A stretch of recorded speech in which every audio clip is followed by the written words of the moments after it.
Alright guys, since I'm new in Tokyo and wala ako masyadong dalang pocket money, I'm trying to survive kasi isang buwan walang sahod. So here's what I'm gonna do to survive. Actually, yung lunch ko, hindi na siya problema kasi salary deduction siya sa hospital.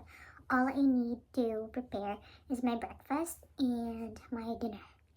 So yeah, wala akong pera dito sa Tokyo. Pero may mga dala akong key. So gagawa tayo ng sarili nating version ng onigiri. Onigiri pa ba yung tawag? Pero basta, yun na nga. Wala. Kasi winter naman dito, hindi masisira agad yung mga pagkain. And then may ref din. Okay, open another. Alright, kasi I already washed my hands, pero mag-gloves pa rin tayo. But first, I have here alright, so I'm gonna be preparing this good for a week siya. So you don't have to worry kasi may balanced diet po sa hospital. So pag magugutom lang ako for breakfast and for dinner, ito ang kakainin natin. And I also have egg. Okay, so hindi lang ito. Meron naman akong mga bread, ganyan, kaunti. But sometimes kailangan ng rice yung katawan natin. So nakabili ako ng brown rice. Meron akong corned beef, meron akong beef loaf. And then I have soy sauce, ketchup, may dato puti pa. Lagyan natin ng kaunting vinegar para hindi siya madaling masira. And then I also have onion. Survival na to guys. Dito sa Japan, dito sa Tokyo. Kasi nga, wala akong dalang super laking pocket money. And yung dala kong pocket money ay nagamit na para bumili ng ibang mga gamit, and then nagamit na rin sa transportation namin kasi sasakay pa kami ng train papuntang work. So ayun, we have to buy a commuter pass para makatipid kami, pero refundable naman yun sa company. So ito na nga guys, ang gusto kong gawin muna ay itong corned beef. At nahirap akong i-open tong corned beef na to.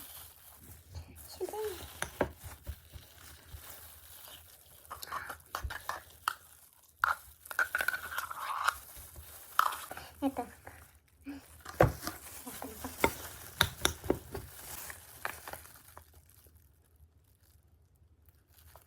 Oh, toyo.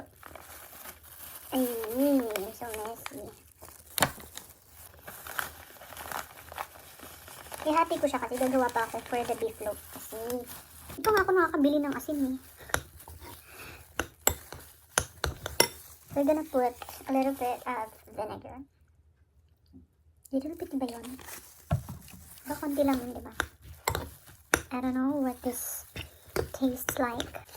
Ayoko kasing ipagsama sila.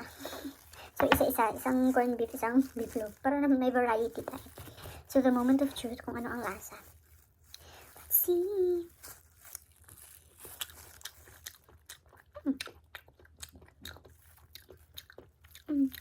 I handle that. Alright. Let's put it in here. Para-paraan to. Ano? Kala niyo masarap ang buhay sa abroad. Wala pang sahod. May mga nako, hindi na ako magsasalita. Ayun na guys. So kung kakainin natin siya, we're just gonna open it.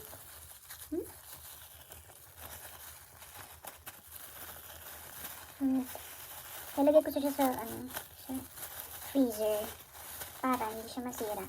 And initin ko lang siya kasi may microwave naman. Biko 3 for the corned beef. So may 3 days na. Ay ano pala, breakfast. Okay, let's do the beef loaf. Ayun na guys, nilagyan na natin. So ito yung tanong ng ano yung kaya mong sacrifice. Diba? Itis-tis lang naman ako ng isang buwan. May kakainin naman ako ng maayos. After a month. So you don't have to worry. Konting-konting tingnan natin siya lalagyan ng I don't like it. I have tissues here. So I know this is unhealthy for now. Pero I always drink a lot of water. Okay. Nakakaubos ako ng 2 to 3 liters a day. Don't worry. And yan lang to. Kasi I have to, patis this. Konting-konti lang. Ayoko nang magdaanin yung vinegar. Okay guys, this is the moment of truth. Ay! Tignan nyo? Kalimutan ko. Ang paborito. Nag-chop na po kasi ako ng mga ganito na onions. And then nalagay ko sa ziplock. Para kuha-kuha na lang. Kasi sobrang busy sa trabaho. Wala nang time para everyday magluto. Kaya natin. I like this more.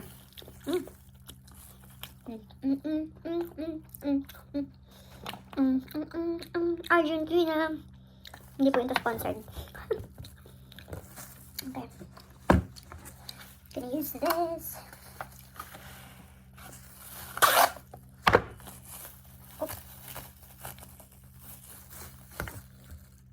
I love it. Kasi,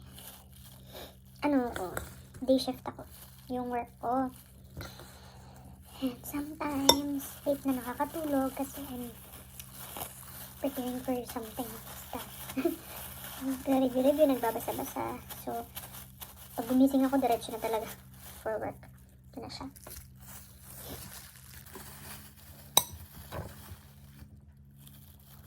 Dito naman, sa Japan talaga, I always eat, vegetables. Nga lang, wala na talaga akong budget ni. Content business lang. Sabi yung pinagdadaanan ko for 2024, okay? Hindi, from 2021 to 2024. But God is good. I'm still alive. And I came back in Tokyo. No, I came back in Japan. And sabi ko kay Lord, hindi na ako babalik sa Japan, Lord, pag hindi Tokyo. So, God answered my prayer. Sarap na. 6. Ihin na natin. This is this for Lord.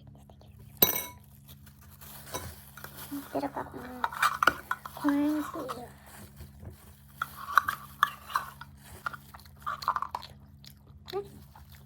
Pwede siyang, sahog sa yung gumagawa ko minsan ng ganyan. Cabbage. Tapos, nalagyan ko niyan ng corn beef.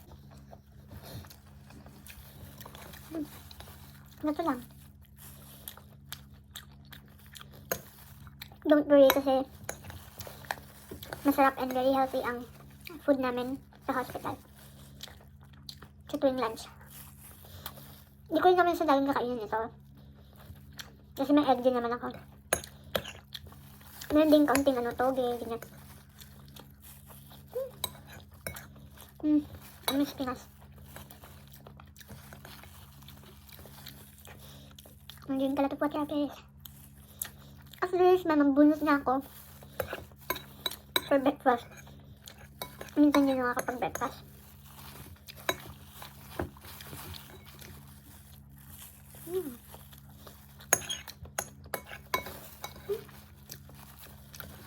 Merry Christmas, guys.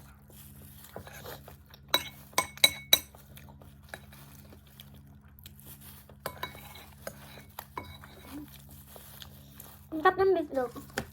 Hindi pa ito sponsored, ha?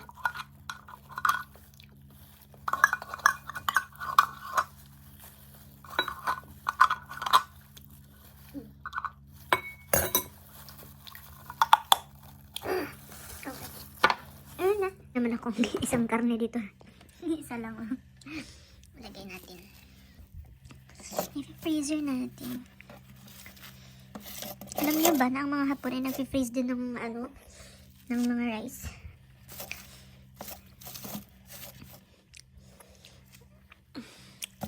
Ayan. Okay, bye. Imagine ko na pag nakasahod na ako, bibili na ako ng mga gulay na mga gusto ko. Yung mga ginagawa ko dati, yung mga niluluto ko dati doon sa Kagoshima pa ako. And, I'm gonna give you a house tour next time. Actually, pwede naman ngayon, but may gagawin pa. don't worry, I'm always clean in my own house. Kahit sa ibang house naman. Hindi naman ako nagkakalat. Bye guys! Sayonara!